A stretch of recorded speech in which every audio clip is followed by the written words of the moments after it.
Andito ko ngayon sa Sun Moon Lake kung saan ginanap yung competition noong nakaraang linggo. Ito yung punong-puno ng tao noong nakaraang linggo. Dito, yan. Dito sa lugar na ito ginanap yon. Hindi kami nakapunta.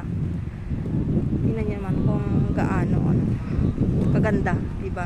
Yan yung tulay na yan dyan, punong-puno ng tao dyan. Tapos yung building na yun doon, yun, dyan sila. Ito dito is makikita mo is punong-puno ng tao dito noong nakaraang linggo. Yan, ganito kaganda dito. Ito yung sa Sun Moon Lake. Tapos ito yung bato na pinakang ano nila. Yan, dumadami na yung tao.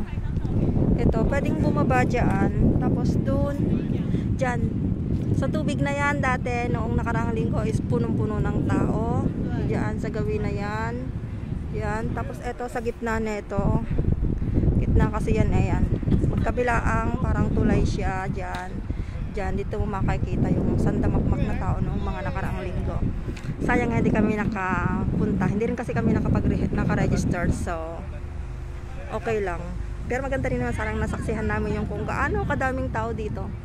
Yan, halos wala daw mahulugang karayom, sabi nila sa dami ng tao. Pero nakita ko yun sa TV kasi sobrang dami ng tao dito. Ayan siya, napakaganda. Yan, ayan o. Dito nga lang sa taas ang ganda na. Ito sa kinalalagyan ko is maganda talaga siya as in. Yan, tingnan nyo guys. O, diba? Yan.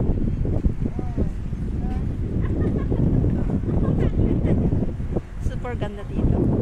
Mahangin pa siya. Ang sarap ng hangin dito, fresh na fresh kasi nga dito nanggagaling sa lake yung magandang hangin. Ayan. Dumadami na yung tao kasi hapon na, so maglalakad-lakad ang mga tao dito. Ayan talaga. Pwedeng magpunta kasi doon sa dulo doon yung tulay na yan. Pwedeng pumunta doon sa dulo, umupo doon, pwedeng mag-tiktok. Tsaka yan din sa hagdan na yan pababa dyan, papunta rin sa kabila. Dalawa kasi to yan. Pinakita ko lang sa inyo yung ginanapan ng ng swimming nung nakaraang linggo.